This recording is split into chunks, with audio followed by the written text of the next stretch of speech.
What's going on, everybody? This is the host of Recovery Outloud podcast, Sean Young. Before we dive in, I want to be clear. I'm not a medical professional. I'm not here to diagnose or treat. I'm simply a catalyst, someone who's walked through the fire and now speaks from experience, reflection, and a deep desire to help others find their way forward. This podcast may include honest conversations about addiction, mental health challenges, and suicidal thoughts or ideations. These are real parts of the human experience, and we won't shy away from them. If you're listening, please do so with self-care and self-awareness. And if you're struggling, please reach out. There's help out there. And most importantly, there's hope. Viewer discretion is advised. Now let's get it.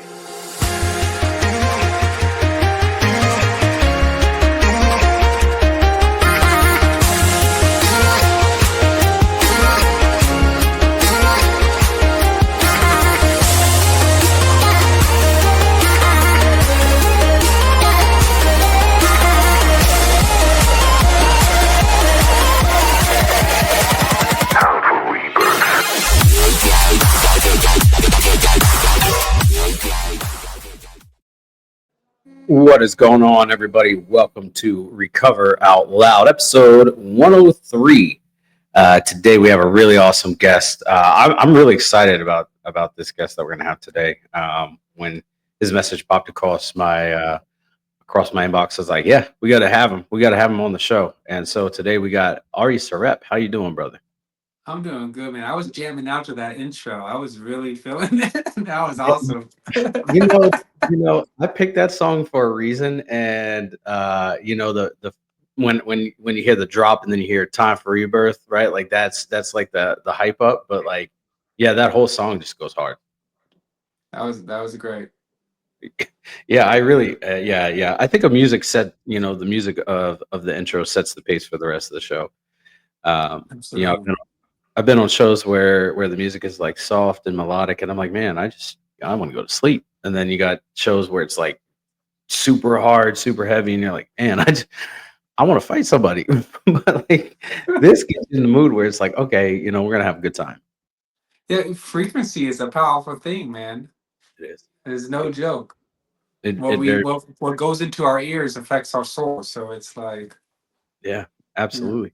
And a lot of people, like, I can see their demeanor change, like, because I can watch at the bottom of the screen when the intro's going, and I can see people's reaction to the music, and I'm like, yeah, they're feeling it, and the yeah. smile that crosses their face, and I'm like, yeah, they're feeling it, and that's important. That's very important. It's like the hype man for the podcast. Yeah, it really is. It really is. It sets the pace. Ari, would you like to tell us a little bit about yourself? Yeah, for sure. So my name is Ari. I was born in Canada, raised in the States. I moved to Israel when I was 25 years old. And today, I am a holistic ADHD coach for men, and I also am a certified Jewish energy healer. That's awesome. And That's it's awesome. quite a story of how I got there. It's but through a lot of, I would say, through a lot of trial and tribulation, through a lot of pain. I say people ask me, where did you get your schooling to be a coach? And I said, the school of hard knocks, and it's real. It's School of the real. Yeah, it's real.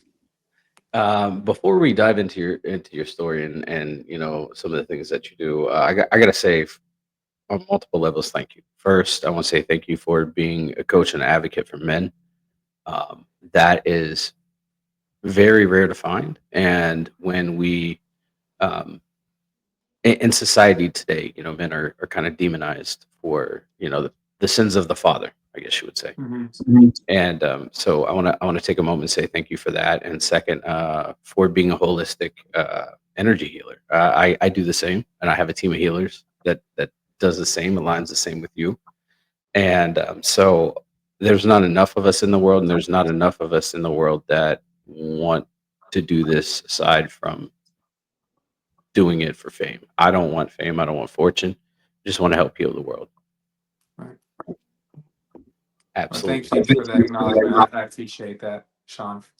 Absolutely. You're doing proverbial God's work, and so I'm that's trying. absolutely.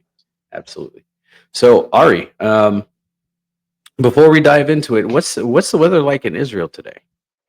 Ooh, it is hot. Is it? It is hot. Oh man, yeah. So Arya and I were talking before we jumped on camera, and Israel is one of the places I want to go. I was raised Christian. I've learned all about the about Israel, and I've learned through the Bible and everything, and whether I stepped out of religion or not, that's one of the places that I've always wanted to go, wanted to visit, the Holy Land. And I think that a lot of people go there and they find spiritual transformation. It changed And my life. yeah, I was going to It ask changed my life. if it changed your life. Dude, I was a nightclub promoter in Las Vegas for One Oak nightclub. I don't know if you've ever Well, heard of it, but it's the premier hip hop club of the yeah, world. And there's locations in Vegas, in New York, and LA, and I was working for the one in Vegas, and I was a top nightclub promoter, but I hit what I call a quarter life crisis, hmm and I was offered. I called a rabbi, right, when hmm I hit this quarter life crisis, and somehow this conversation with the rabbi ended up to me quitting my job, and 2 weeks later I was on a free flight to Israel, and my whole world changed. that is amazing. Yeah. That is absolutely amazing. Like I said, I've heard stories of people going there and finding spiritual transformation, and it is just wild. And then if I were not to go for that aspect, it would just be for the historical aspect. Just so many layers of history buried Right. top of each Yeah. other. I'll tell you, it's really interesting and I can only speak from the perspective of being a Jew or being raised in America. You don't really know what that means, right? Unless you're raised religious, you don't really know what it means to be a Jew. Yeah. You have no idea, and you kind of feel like just you ever seen that? You ever read that book where you're a kid, The Ugly Duckling? Where it's Yes. like that's what it feels like. It feels like you're just like odd, you know. If you Mm, and it's just like you just don't fit in.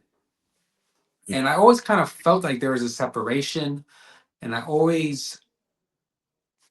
don't know, I've always been proud to be Jewish, but I didn't even really know what that meant. So when I came to Israel, it was like I finally felt like I belonged, and it just felt like home. It felt real. And it started this whole transformation. It started like I was just becoming more closer to who I really am, closer Yeah, to my source. So moving here is definitely one of the hardest things I've ever done, but definitely I wouldn't change it for anything. absolutely, absolutely. And I can only imagine that, you know, like you said, the comparison to the ugly duckling, like it's a night and day difference from the way you live your life here versus there. I mean, obviously with the transformation, but you know, um, I've been to the Middle East a few times, and um, just the way of life is completely different than here. Yeah. And I'm grateful for what I have here, but I have a massive respect for anybody living in the Middle East. It's not an easy life. No, it's not. But Israel, I will say, right? Israel is probably the most democratic country. I would say it's the only democratic country in the Middle East. So it's very different than all the other Middle Eastern countries, right? Yeah, With that being said, it definitely has a different vibe, right? Especially when you're in Tel Aviv, you might feel like you're in Miami, like no joke. Um, but with that being said, especially when there's a war and there's rockets and you hear sirens and you have to go to a bomb shelter, it makes you grateful to be alive. It makes you grateful for what you have. yeah, In America, we don't really have that reminder, yeah, right? We kind of just get stuck in our routine. But you're in Israel, you are forced to be reminded about what you have in this world when you literally hear a siren go off in your entire city and you have to wake up at 3 o'clock in the morning because Iran is shooting missiles at you, yeah. and you have to wake up your kids and you have to go to a bomb shelter. or my apartment doesn't have a bomb shelter.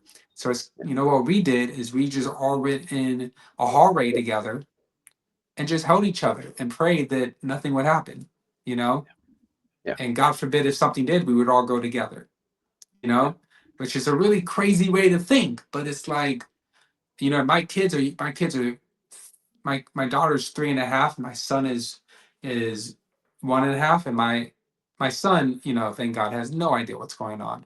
But my daughter grew up with this. She knows what a siren is. She knows what it means when the siren goes off. She's 3.5, and there's probably already trauma right there. So it's like it's a crazy thing. Raising kids in a war. My son was born in the middle of the war. It's a really, not being born in Israel, being born in Canada, being raised in the States, and then being literally Yeah. in Israel while there's a war, and my kids being Israeli, it's just wild. It's a wild thing. It's a wild Yeah. thing. Absolutely. And that war, first off, I want to say, man, sorry what happened to your people. That's terrible. It's absolutely terrible. I grieved for you guys when I heard the news, of everything happening with Hamas. And that's, and we're not going to go political, but the loss of human life is like absolutely completely unacceptable. The loss of human life, and then I would say that makes it even worse how there's so many people in the world trying to justify it. It's like beyond me. But again, we're trying not to go there.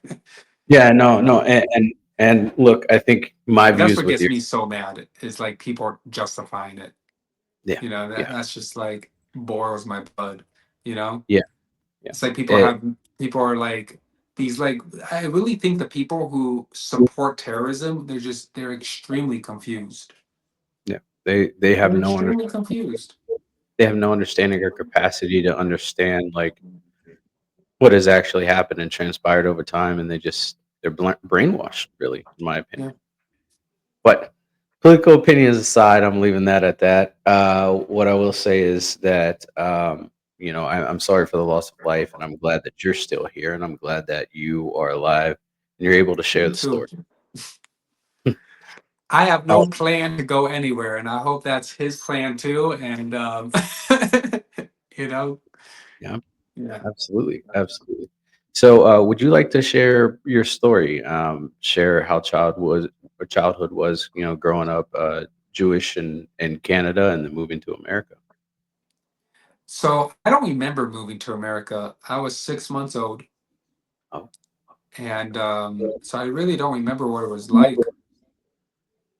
And be honest with you, I have memories of my childhood, but a lot of my memories are suppressed. There was mhm, a lot of trauma, yeah, and there's things I don't even know that took place. yeah, Probably for good reason. And but I will tell you this: from the earliest that I can remember, I always felt like I was the issue. Always. When you're a child and your parents or your teachers or anyone make you feel like you're the reason why, right? Even if you weren't, they put the blame on you. You're gonna grow up having that constant feeling like it's on me, it's my fault. I'll share something with you real quick and then jump back into my story. When we're talking to our daughter, if our daughter gets upset or something happens and my wife and I are in the wrong, we'll ask our daughter, we'll ask her who was wrong, and she'll say, I was, and we'll say, no, you weren't. I was wrong, not you. You didn't do anything wrong. I didn't behave correctly. I'm sorry. I'm trying to be a better Abba. I'm trying to be a better dad. And that's so important because if we're going to let our kids think that they're the reason why something bad happened, even when it was not their fault, like, do you realize what you're doing to your kids?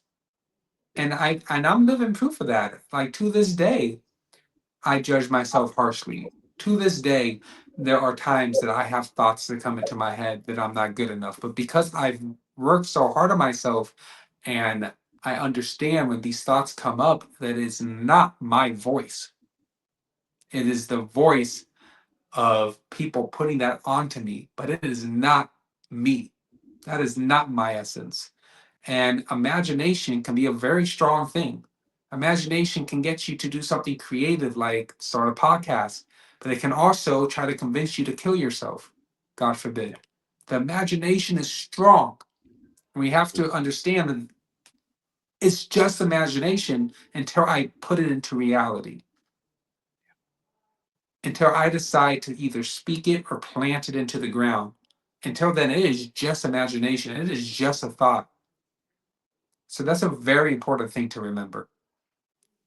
And so, as a kid, I was diagnosed with ADHD when I was 4, and I was immediately put on Ritalin. Mm. And I, after that, I would have, still having crazy tantrums. I didn't know how to communicate. I didn't know how to regulate. So at age 9, I was misdiagnosed with bipolar, Mm.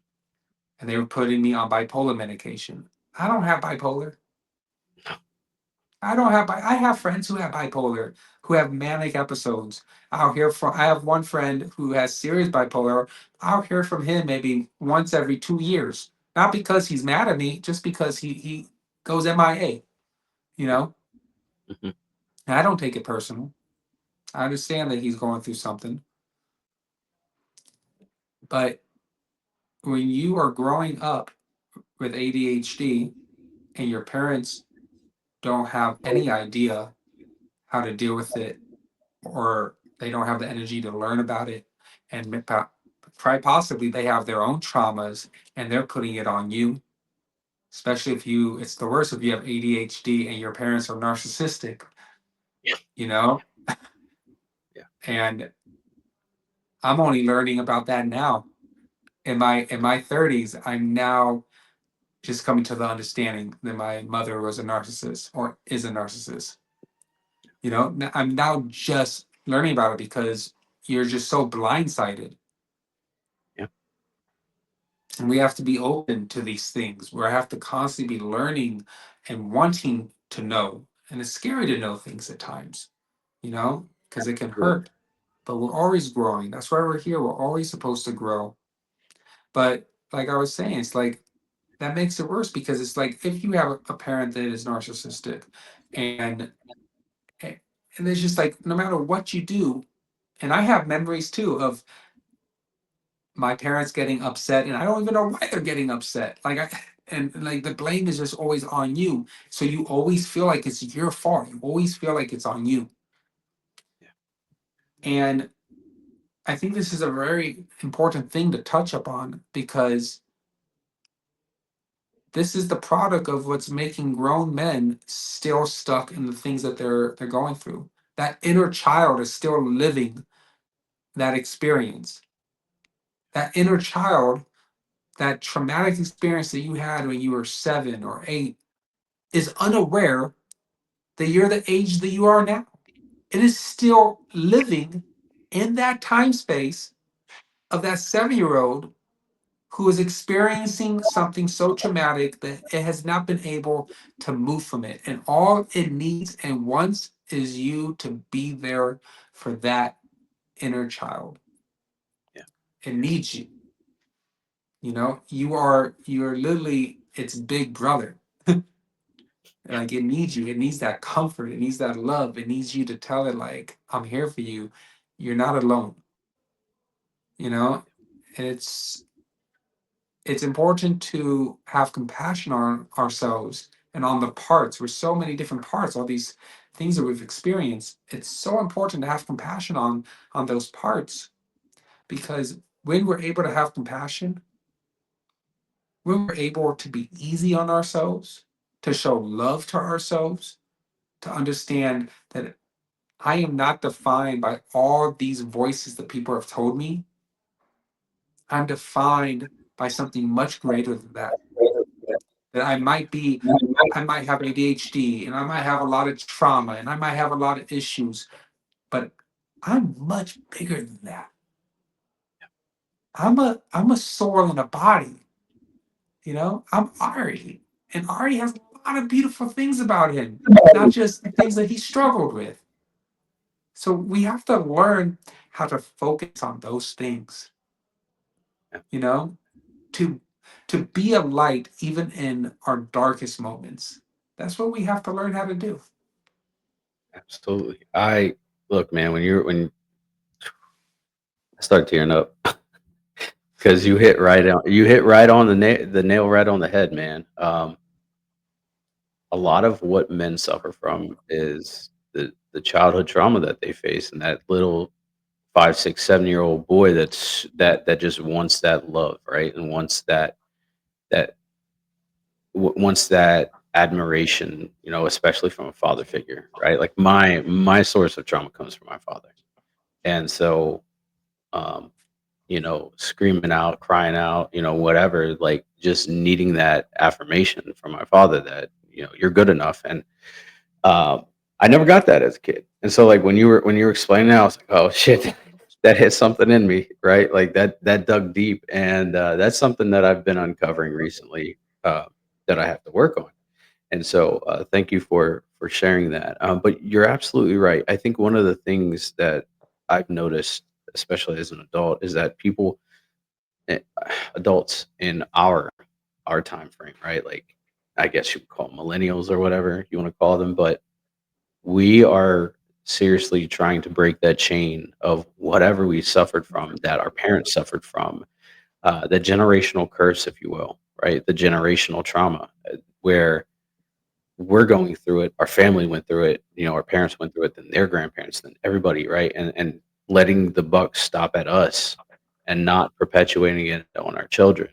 And you're a prime example of, how you said that you like to talk to your daughter and take responsibility and accountability for when you're wrong. And I have friends that do that, and I do that myself. I've recently, started talking to my daughter about things that happened when she was a baby, and like, taking accountability for not being the best father, not being the best human being that I could have been.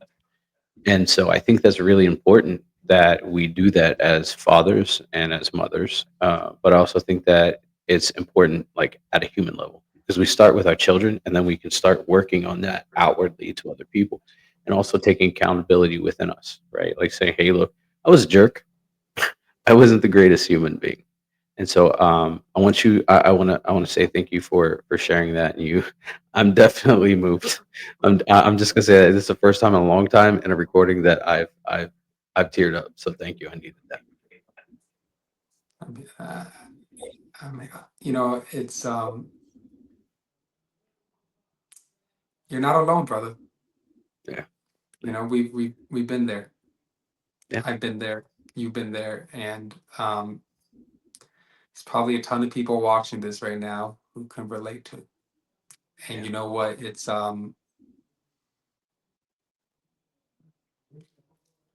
we're still here. You know, we're still here, Yeah. and we're not broken.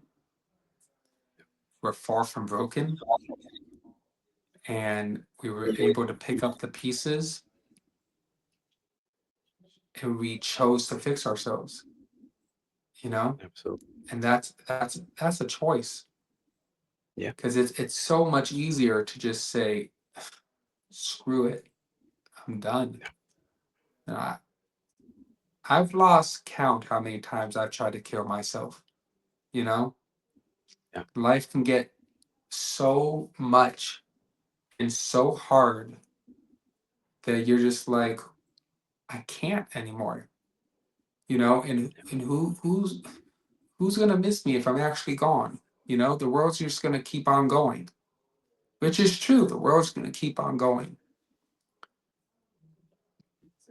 but there's a force that would love to see you kill yourself when you get overwhelmed. There is an evil force that we cannot explain that would love to see that happen. And we have to use all our might, all of our willpower to not please that side, to not fall into that. Again, that's imagination. Yeah. But life can feel very lonely when you're going through something that no one else understands, when you feel unseen. And that is one of the hardest experiences that a person will go through in this world. Their trials and tribulations when they feel unseen. When you're going through something, you're like, no one gets it. No one's here for me. No one really understands. So what's the point? And when you get to that place,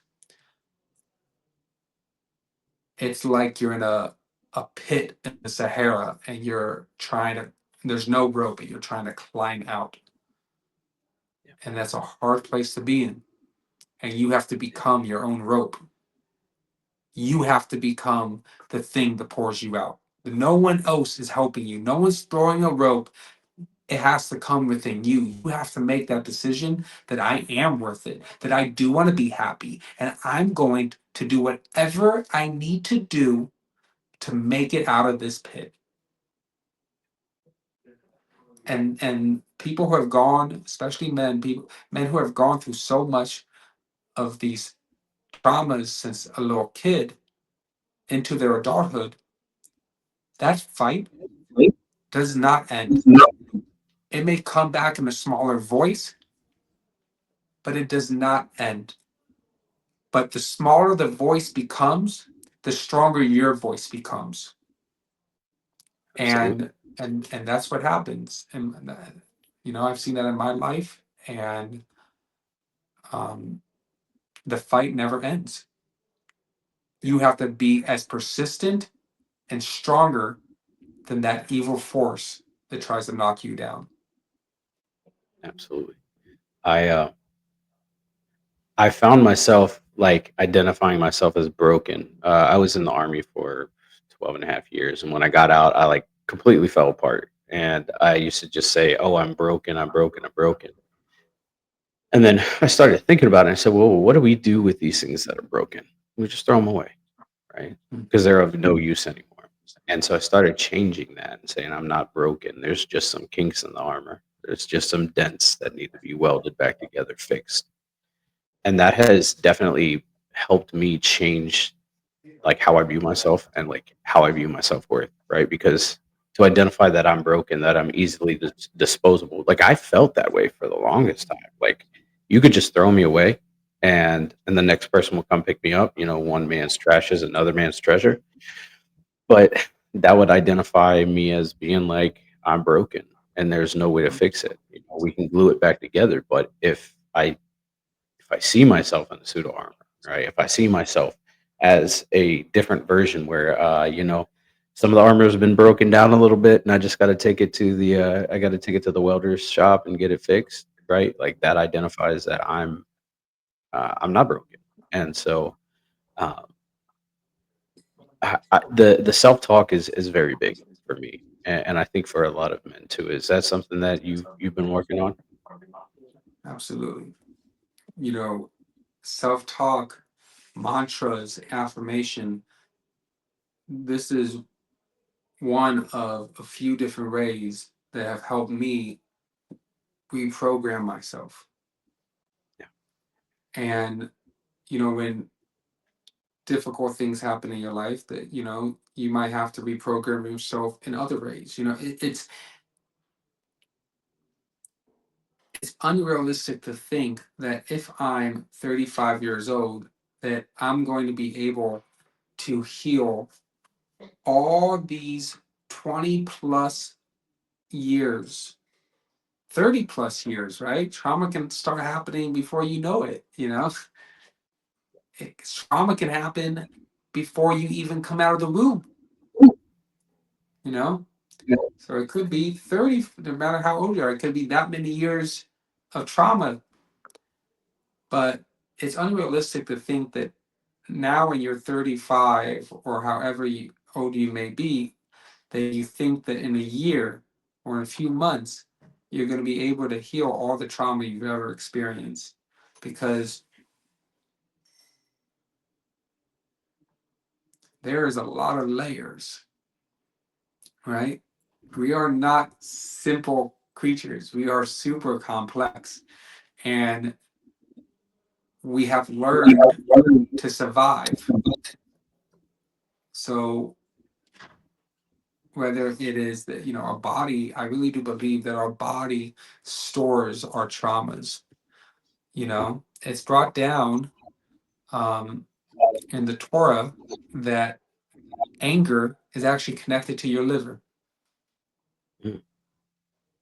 So your emotions are connected to your organs. I had something really traumatic happen to me recently, and 2 days later, I was in the hospital. And they did x-rays, they did ultrasounds, they couldn't find anything, but they took my blood. And what did they say? Your liver seems off. We don't know exactly what's going on, but it seems off. And before I ended up there, I had intense emotions. I was really hurt and I was so mad. So even for someone who coaches men, I'm a human being, and this is why I do the work that I do, because I've been there, I feel it, and I'm constantly a work in progress myself, and I Go ahead. I truly believe that no man can make it in this world on their own. So whether that means Agree. you need a coach or a friend, a mentor, you need somebody. It literally says in Pirkei Avot, Ethics of Our Forefathers, which is part of the Torah, to acquire yourself a friend. Because the fact is that when God created the world, he didn't create it and he didn't create you and the world with the idea that you're going to experience it on your own. That's why when he created Adam Arishon, the first man, he created Chava, right? He created Eve. Sorry, my mixing two Yeah, so languages together, right? Because he knew that man couldn't experience this world alone. So it's when I think about when we're going through things, we learn from the beginning of creation that you're not supposed to go through it alone. You're not. It's natural sometimes that you may want to. You want to block the world out. You want to shut everyone off. You want to just be in that darkness. You want to just fall into despair. But that's the trap. That's the imagination trying to take a hold of you. Find someone that you can confide in, someone that you know deep in your heart and in your soul. You feel so confident that this person is my person, right? This person wants to see me succeed. This person really believes in me. And this person believes in me so much that it makes me want to believe in myself more. Like we all need that person. I coach men, right? I help men through that. But you know what? I have someone who I go through for my stuff. And I would highly, highly discourage someone to work with a therapist or a coach who doesn't have his own therapist and coach. Yeah. Like everyone needs somebody to help them. Everybody. I work with people, and I mean, even in the podcast too. And it's great because sometimes there's breakthroughs on the podcast where people have the aha moment. I call it the aha moment where something clicks and it all makes sense to them. But also I have my own counselor. I wouldn't dare do this without it. I've tried, and it beat me down to the point where I was like, I don't want to do this anymore. And Mhm. so I felt like I was doing other people a disservice by not taking care of myself. And so I absolutely agree. If you're going to work with people, I think like you need to be working with somebody else so that Yeah. you have somebody to turn to. And you're absolutely right. The world wasn't created. Men and women weren't created. Adam and Eve weren't created with the concept that man's going to go do it by himself and woman's going to go do it by themselves, and somewhere they'll meet in the middle. So, Ari, Yeah. how did you start working in the nightclub in Vegas, and how did that lead you to moving to Israel? Well, so I went to the University of Nevada, Las Vegas, and I got a film degree, which is a crazy miracle story within itself because, I was in rehab from 12 to 17. My adolescence was in rehab because no one knew how to deal with me and they just sent me off basically. That's a whole nother story, right? But basically, I graduated high school with an adjusted diploma. I have quite a few learning disabilities on top of ADHD. And so I didn't graduate with a regular diploma. I never took an SAT or ACT, but somehow I got into college. Wow. Somehow I got into college. Somehow ninja the system. I got accepted to a private university, and then because the private university didn't require you take an SAT or ACT, so I got accepted because I had pretty good GPA even with an adjusted diploma, which they accepted. And then I transferred to a public university and graduated from a public university with a degree in film, which was very hard for me. I didn't. There was times that I wanted to quit. I felt stupid, comparing myself to everyone in the university. But that is also very normal ADHD behavior to compare yourself to everyone and to hear like what we were talking about before, that inner voice that you're not good enough, which is not your voice. It's the voice of the people who told you that you're not smart enough or you're slow, which I've heard from, unfortunately, many of my teachers growing up. Anyways, when I graduated from university, I went to the university, I went to Columbia College in Chicago for a master's program in producing for film. But it wasn't a good fit. So I made a decision. I was going to go back to Vegas. Vegas is pretty close to Los Angeles. And I'm just going to start messaging different film companies. Almost a year of doing that, I couldn't find anything. And I was like, I just need to do something.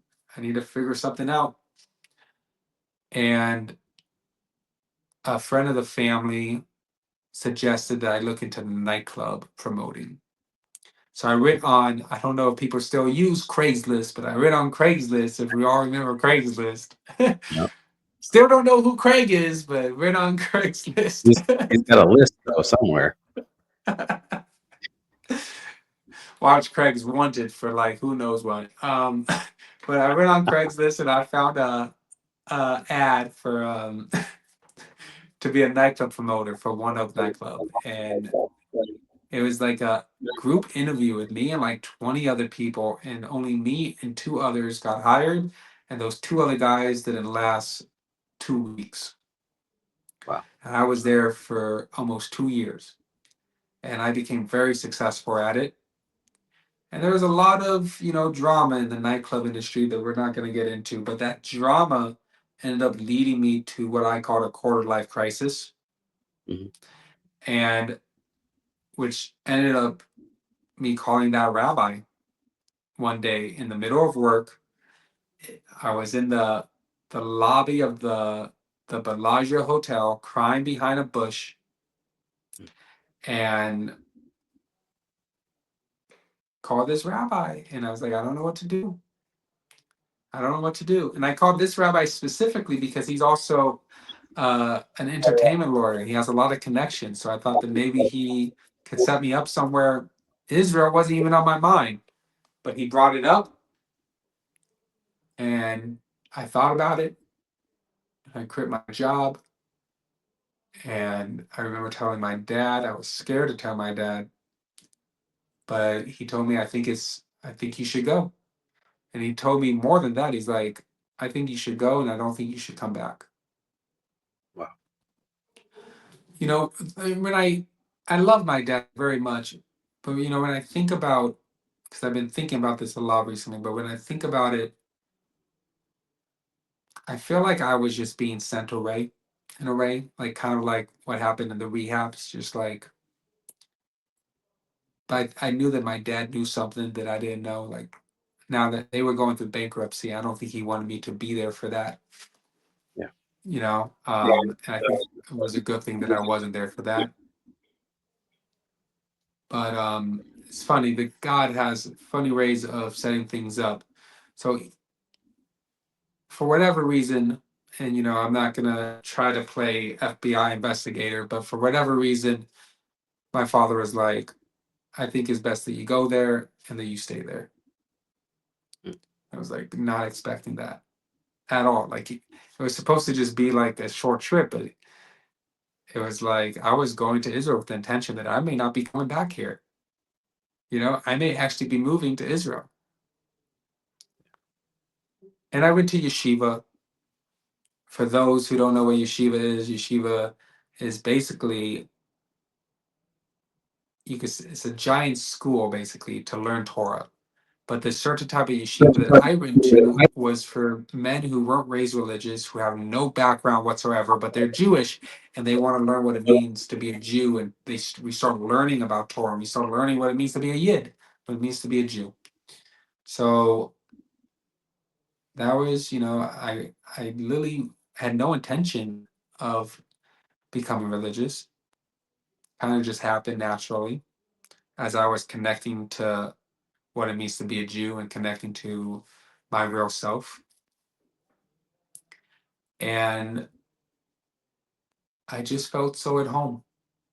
I to this day, like if I leave Israel, I feel like a fish out of water. Even though I've only been here for 10 years, I don't leave. Like last time I was in the States was 5 years ago, and I told myself after that last visit, I'm not leaving. I'm not stepping outside of the land of Israel for nothing. Because it's like when you feel so connected to something, it's like you can't leave it. And being a Jew in the land of Israel, you feel like you're part of something bigger than yourself, which was a big part of my journey. You know, it was a big part of my healing journey being here in Israel. And every good thing that I have in my life happened here, you know, finding my wife, my kids, you know, finding my calling in being a holistic ADHD coach for men. And trust and believe it was not easy. There was many times I thought about giving up. There was many times I thought about moving back to the States. But I kept fighting. I kept fighting, and I didn't let the imagination take control. If there's anything that anyone gets from this podcast, I want them to really understand that the imagination can show itself in a despicable way. You know, those voices that are not yours that pop in your head is your imagination. And like we said earlier, it's like it's not real until you make it real. You know how long it took me, Sean, to like train myself that I can actually say no to the thoughts that pop in my head. A long time. I understand. Yeah. Yeah. You know, it's like it's just imagination. It's not real. Like you can't say no to yourself. It's not real. You know, addiction and all of this comes from not knowing how to say no. So I think I answered your question. I think I might have been on a little bit of a tangent too, but I think we got there. That's okay. That's how we get to these places that we need to be. And I completely agree with you. When you're connected to, where you need to be, where you're supposed to be, leaving it makes like I almost get sick when I leave. Right. I'm not where I need to be, the precise location, and I know that, but I am in a general area. And when I get to that area, or when I pass through that area that I'm supposed to be, I feel that connection, right? And I feel that sense of just like connectedness to the earth, to the sky, to everything around me.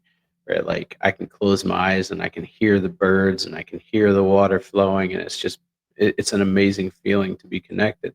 But when I leave that area, I just almost feel sick, and I'm like, I don't want to ever have to feel this, and um, I kind of went through something similar as you. I lived in Alaska for 5 years. I medically retired out of the army, and I wasn't necessarily forced to leave. But if I stayed, I would have been dead, and Mm. and not because of any alcohol or drugs or any of that. It's just I wouldn't have been able to survive. And when I moved back home, it created this, and I feel like saying home to you, that's the same thing. Is Israel is home for you. And when I moved back home, because I hadn't ever lived in that location before, but when I moved back home, it was like this sense of this is where I'm supposed to be, and I cannot move anywhere else. And not like a physical address, but like, the area. And for me, it was just like this ultimate peace. And it's not easy. These transitions are not easy. Getting to where you're supposed to be and doing what you're supposed to do, that's the journey. And the journey comes with many bumps, many uh, roadblocks. But ultimately, at the end, when you find that serenity and you find that peace, and you're just at ultimate peace with yourself, and there's no war going on inside, it becomes a beautiful thing. Absolutely. Um, So, how did you become a holistic healer for men suffering with ADHD? So my wife's best friend is an energy healer. Okay. And through different, experiences that we had with our kids when they were sick, we would go to energy healers. And at first I was very skeptical. Yeah. But my wife kept telling me, she's like, Ari, you're very intuitive. You're you're a natural at this. You should really look into it. And there was a time that I started to read the time I think that really like clicked that like I should go into this is my wife was having like really serious constipation. She like could not go to the bathroom. And I didn't know what in the world I was doing, but I was doing something, Yeah. you know? I felt like I was doing something. I didn't know really what I was doing. I wasn't trained or anything, but I felt like I was doing something. Soon after, she went to the restroom.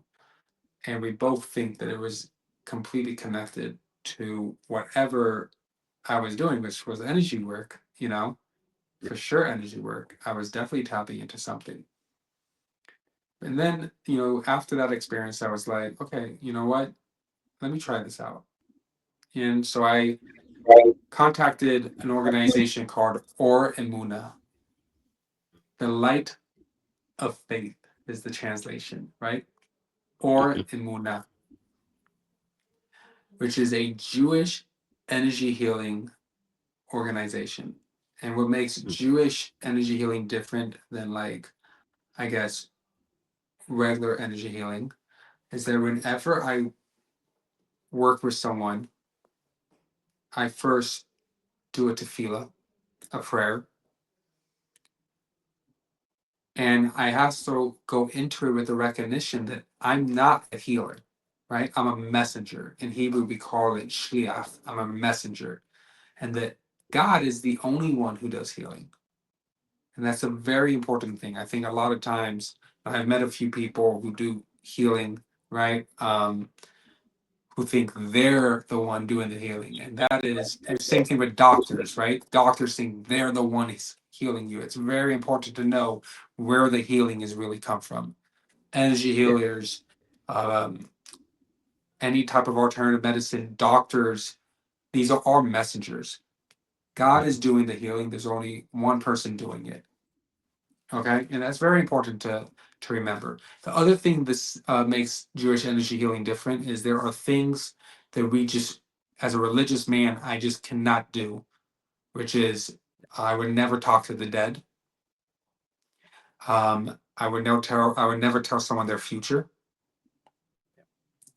I would never talk to angels and the opposite of angels. These are things that I will not do, right? Anything that could be connected to Avodah, which is idol worshiping, I won't do that. And I won't change anyone's, like, if I won't try to change anyone's faith, right? Like, if someone's like, change this, I don't want this to happen, or, it's like, that's not what I'm doing, right? But when it comes to healing traumas through energy work, when it comes to healing, helping your ADHD and overcoming fears and removing ayin hora, which is evil eye, when someone, we all know what that is, right? When someone has such ill feelings towards you, that energy actually rubs off on you. When it comes to trapped emotions, these are things that I work on. I have clients who experience deep traumas. I have clients that have fibromyalgia. I have clients that have ADHD. I have clients trying to get over serious relationships. I've done this type ear infections I've worked on. Um, I've done work on my back. I've done work on my wife. You know, but when it comes to like the things that I mentioned before that I will not do, I will not. I will not do anything near that. But the type of energy work that I focus on is healing the pain, infuse not just clearing the things that need to be removed from your energy body, but infusing what needs to be instilled in your energy body as well. So I combine that with ADHD coaching. Some clients want them both together. I have clients where I do half in a session. I have clients where sometimes it's energy, sometimes it's coaching. I have some clients where it's just coaching. I have some clients where it's just energy work. So it really depends on what the person needs. Like when I'm doing one-on-one coaching, it Absolutely. is personalized. It is literally, I know coaches who have like, this is what we do in the beginning of our session, this is how it's going to end. I don't work like that because no two people are the same. We start working, we pick one thing. I tell every single person, I know there's a lot we want to work on, but we pick one thing. And for the next 6 months, this is the thing we're focusing on. This is the thing that we're becoming confident in. That we're, not just in our mind, but in our life. And when we feel confident with this, then we can talk about maybe moving to something else. But real change takes time. The world wasn't created in one day. All right. It takes time. There's a Yeah. process. And Yeah. that's how I work with clients and that's how I live my life. There is a process to these things. And we have to trust the process. Absolutely. I agree. Um, you hit on a few things that really stuck out to me, and the first one being is that you are just the conduit. You're Yeah. the voice. And I see a lot of healers that are like, look at me, look at what I can do. Well, it's not you, right? And you being a man of Jewish faith and Jewish lifestyle and heritage, that you embody the essence of God in you while you're performing your healing sessions, and that's very important because it's not the healer that's doing it, it's their version of God, whether it's the monotheistic version of God, or whether it's somebody else that they choose to call their higher power. They're channeling that energy through them, You have and to. absolutely.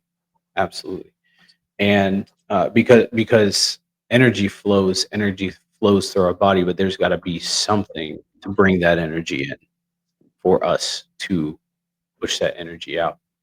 And the second thing is when you were talking about the things that you strictly wouldn't do, like talking to the dead, working with people that worship idols. I completely understand that. And if I'm not wrong, that is strictly forbidden in the Torah. Yeah. Yeah. Yeah. Yeah. We So don't talk to, we call them shindalids, right? Which is the opposite of angels. I don't even want to say it, right? yeah. Because these words are powerful, right? We have to understand that when we speak, we're creating, Yeah. Yeah. right? You ever heard Yeah. of abracadabra? Yeah. You know what that means in Aramaic? No, what does it mean? I create what I speak. Wow.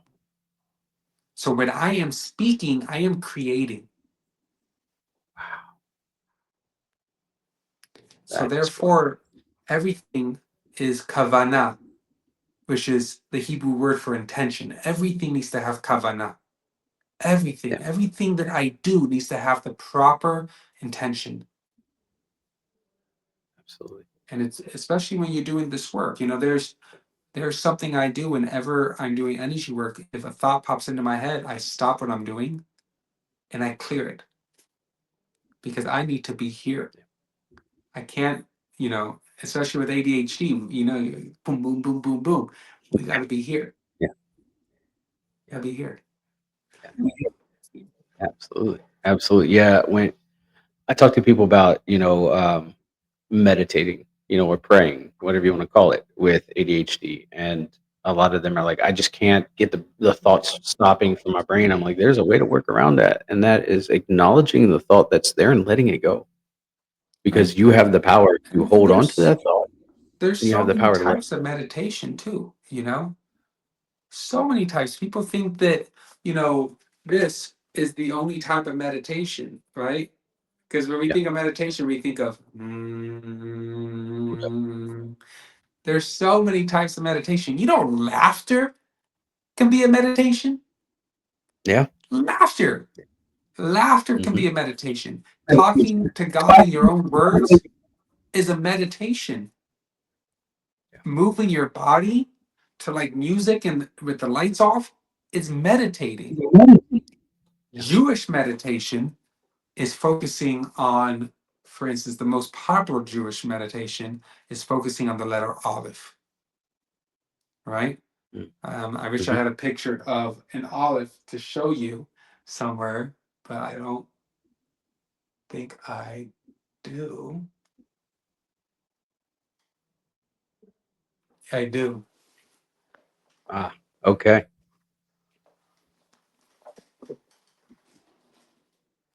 Where's my camera? Okay, it might be hard to Yeah, you're right. see, but Okay. this right here is Hmm. this letter right here where my finger is. This is an olive, Mm. right? Okay. Yeah. An olive looks like this, right? It's like an X kind of, but it's a little bit different, right? If anyone's watching this Hmm. and go on Google, type in ALEPH, right? ALEPH, and Okay. you'll see what an olive looks like. And the meditation is just seeing the olive in your third eye, right? Between your eyes, and watching it illuminate and just being with the olive and just picturing it. The olive is the beginning of the alphabet. And it's taught also in the Torah that when God created the world, he created the world with the Hebrew letters. So focusing Mm. on the Hebrew letters is such a strong recentering, such a grounding thing to do because we, not just us, but the world was created with Hebrew letters. Mm. When a person, this is not many people know how to do this, but real Mikubalim, like Kabbalists, Mhm. when they see a person, they see the letter that person is. Oh wow. This person looks like an olive. This person looks like a lamed. This person looks like a nun. This person looks like a men. You know, Yeah. it's like we have to train our physical eyes to be spiritual. And there's a lot of sources that say that this word is called olam hasheker, Mhm. translates the world of lies. There's a lot of Mm. things that we see that are not just illusions. because we see it with our physical eyes. You know, why do so many people have problem with energy work? It's because they can't see it. Yeah. Right? They can't see it. And so therefore, because they can't see it, they can't believe it. And that's the same thing with people who are atheists, right? I can't see God, therefore he doesn't exist. Yeah. You know, so it's connecting to something much deeper. It's realizing that not everything is what it seems. And if this is a world of test, I'm being tested. I'm constantly being tested. How am I going to show up? Especially if you go through the same thing more than once. Like, how are you going to show up this time compared to last time? Absolutely. So, yeah, it's being mindful of all these things, you know? Like, I become so hesitant and skeptical when it comes to like Western medicine, you know, especially with my upbringing with taking pills for everything. And, you know, I was telling you that I had this poor liver thing, right? And they wanted me to do a colonoscopy, endoscopy. And when I found out what they give you, what they would be giving me to put me to sleep, to put a tube down my throat, which is they give you fentanyl. And I was like, absolutely not. I'm not doing that. No. I was like, it sounds like I'm going to be worse off after the procedure than I was before the procedure. But Yeah. then you're like, you know, they like program into you that this is the only way to do it, right? This is the only way. This is what we do. But you know what? We have to understand that that's just one door. And if I search for other doors, I will find another door. Yeah. There's not just one way Absolutely. to do something. You have to be open-minded. You have to be patient. Yeah. It takes time. It takes time. But if you I agree. desire to find that door, you will find it and you will open it. Don't feel rushed to, you know, start opening the first door that you see and just jumping in blindly. Slow down. Pray on it. Be patient. Prayer is our number one tool. I don't care if you're Jewish, Christian, polka dot, Muslim, whatever. Yeah. Prayer is our number one tool. Slow down. Not trying to be religious, but it's just like, you know, I am who I am. You got to give it back to the creator of the world. Slow down. Everything is happening for a reason. And if I'm going through this right now, there's a reason for it. Absolutely. I agree. For me, I noticed that Western medicine, and I say this with full sincerity, that Western medicine has failed me, much like it's failed a good majority of the people who have gone down that path. I was taking SSRIs or like mood stabilizers, antidepressants, whatever you want to call them, and the side effects were far worse than the actual benefit of it. And I got to this point where I told my doctor, I'm not going to take your poison anymore Mm-hmm. because there are holistic ways to treat what's going on with me and not feel the side effects of what you're trying to prescribe me. And I see so much addiction and so much depression and all the negative side effects from Western medicine that have created the decline of the human race um, from the beginning. And it's sad to see. It has helped some people, but it's not the end all be all doorway like you were talking about. Right. And I think that, you know, there's a lot of people that are awakening to the understanding that Western medicine isn't the only practice, right? Like we have traditions and we have practices that go back to the beginning of time that we can use and that we can cultivate and make it, you know, so much better for ourselves, you know, our life. And yeah, we're gonna have struggles and trials and tribulations, but it's nothing that we can't work through with holistic healing, you know, Eastern medicine, you know, even some cultural things, right? Like um, Absolutely. I love I love the practice of of meditation and yoga, and I love the practice of qigong because I'm able to change myself and my atmosphere around me just by doing some movements, just by getting my mind right, just by, you know, praying and talking to a higher force than me. And you did hit on atheists, how they can't see, so they don't believe. And one of the things that stuck out to me, and I always say this to people who have a hard time, when it relates to faith, and I'm like, if you if you don't believe that there's a higher power or God, how do you explain the wind? You know the wind is there. You can feel it. You can't see it, right? You know that it's there because you're breathing it in. You're feeling it across your face, but it's there. Some of these other things in life, right? Like everything had to come from something. It just wasn't spontaneously combusted into existence. And so giving that, giving that information, it gives people a much greater thought than just saying, "Oh yeah, I agree with you, man," because that's the popular thing to do. Challenging the way that they think is, in my opinion, one of the greatest tools because that can be a door too. Yeah. There's a So famous muscle that this this guy lived a long life and then he passed away, and now he's seen a movie of his life, and he says to God while he's watching this movie, "You see, you weren't there for me. I was going through this all on my own." And God says, "Look closer. Don't you see? I'm in the video with you. I'm holding you.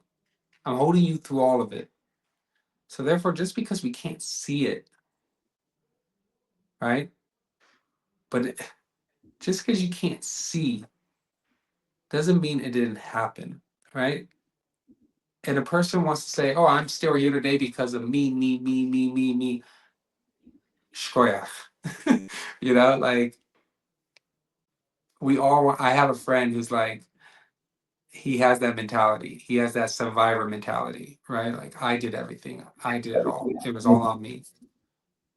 We gotta realize this, like, we don't decide how much money we make. We don't decide all these things. These things are decided every year. And it's not by us, you know? But again, this is a world of tests, and we're supposed to search out these things, you know? It's not supposed to be obvious.